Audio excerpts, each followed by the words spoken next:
Hello again, Mortal Wounds here.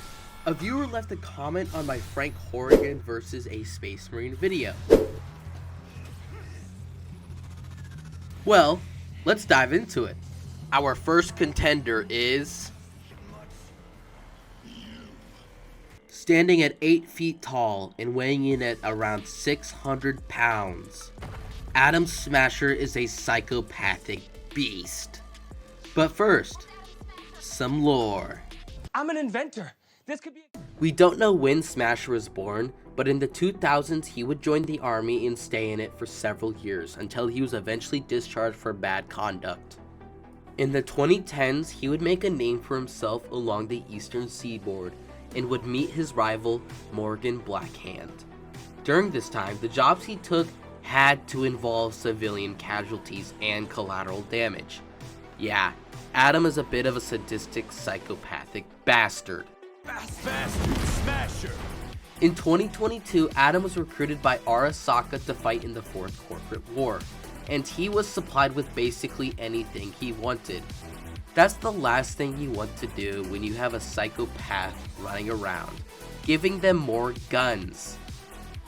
On August 23rd, he would take part in the Night City Holocaust at the top of Arasaka Towers. This is where he would ambush Johnny Silverhand and Morgan Blackhand's team. Adam would make it to the top of the towers, and as he was preparing to fight Morgan Blackhand, a nuclear bomb would go off. And he survived this, by the way. He was then rebuilt into an even better body. Anyways, for a couple of decades, he would come and go from Night City until 2076.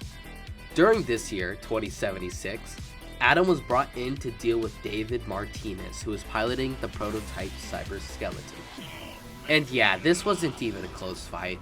It was a one-sided massacre, in favor of Atom Smasher, of course. In 2077, Adam would go to the Konpeki Plaza penthouse with Yorinobu, who was the son of Saburo. Unfortunately, Yorinobu, who was feeling a bit murderous tonight, decided to murder his father. V and Jackie unfortunately saw this, and they were witnesses. So Adam was sent to hunt them down, but fortunately, they escaped. From here, Adam's fate can take a turn. He can either be killed or live, depending on which of the endings you choose. Personally, he should be killed. Either way, V will always have a say in the matter. Lore's over, time for the stats. Adam is a walking, talking arsenal. He uses a heavily modified Dragoon body equipped with various cyberware such as paint editors, optics, cyber audio, wolvers, radiation shielding, a biopod, and also the infamous Sandevistan. For his weaponry, he uses a 12.7mm machine gun, a grenade launcher, an auto shotgun, and a shoulder-mounted guided rocket launcher.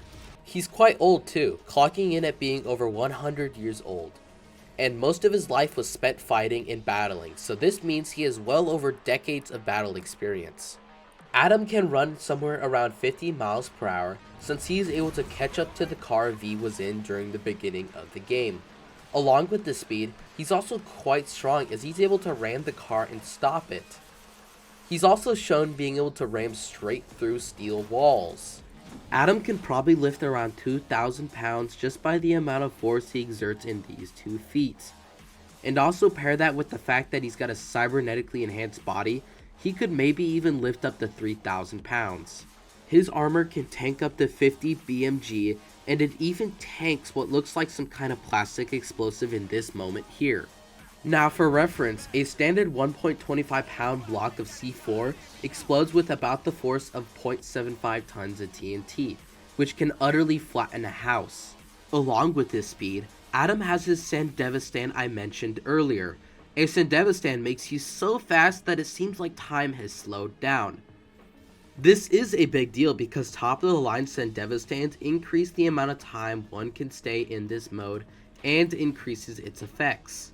Time will seem like it's slowed down to 1/4 of a second for some of the better Sandevistans. Well, now that Adam's stats are out of the way, he's quite a beast, but do all these feats matter when his opponent is a demigod warrior from 40,000 years in the future? Please welcome the Before we go over these starting stats, let's go over their creation. Between the ages 10 and 12, the boy will get a secondary heart, increased bone density, along with the fusing of the rib cage, and a hormone engine to increase musculature. Between 12 and 14, blood chemistry is improved. Blood clotting is improved to superhuman levels. Their circadian rhythm is altered so that even without sleep, they can still function at tip-top shape. Along with this, any humanity the neophyte once had is hammered away. Furthermore, they also start getting deployed to battlefields to earn that much needed experience. Between 14 and 16, the stomach is now able to digest toxic materials and gain the memories of the creature whose flesh was consumed. The neophyte's lungs are improved to be able to breathe in harsh environments. Vision is also improved to be able to see perfectly even in complete darkness. Hearing is further improved to be able to hear even the smallest of whispers.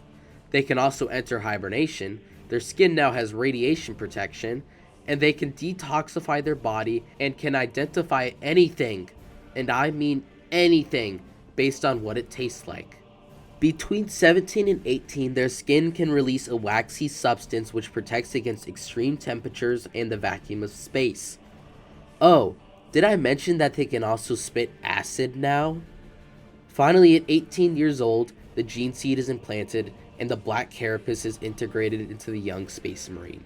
So yeah, Space Marines are pretty fucking busted. To the stats. A Space Marine is about 7 to 8 feet tall. They weigh in at about 700 pounds, but they can easily lift over 3 tons over their head and push about 6 tons. They can run 30 to 45 miles per hour, sometimes even above that. A Space Marine's ceramite armor is also really damn durable. It's capable of shrugging off heavy bolter fire. It also increases a Space Marine's reaction speed. We also can't forget that Space Marines have a healing factor along with a ridiculously high pain tolerance. Combine this with their undying will to serve the Emperor of Mankind would mean that only death would stop them. Not to mention, a Space Marine also has one hell of an arsenal.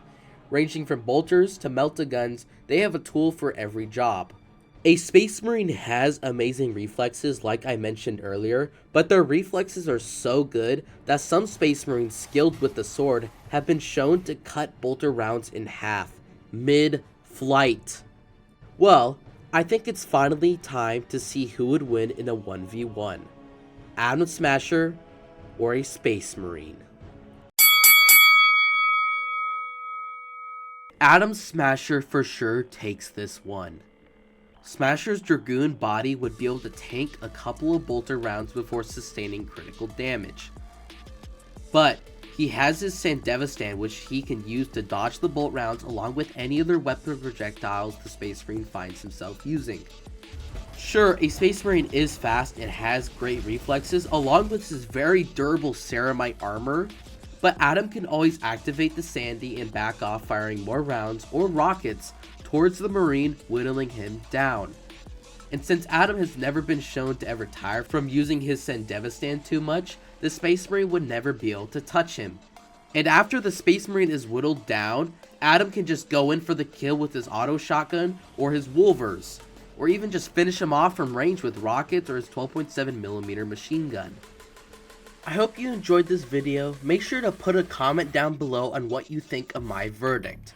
Anyways, make sure to like and subscribe if you want more versus videos. Mortal Wound out.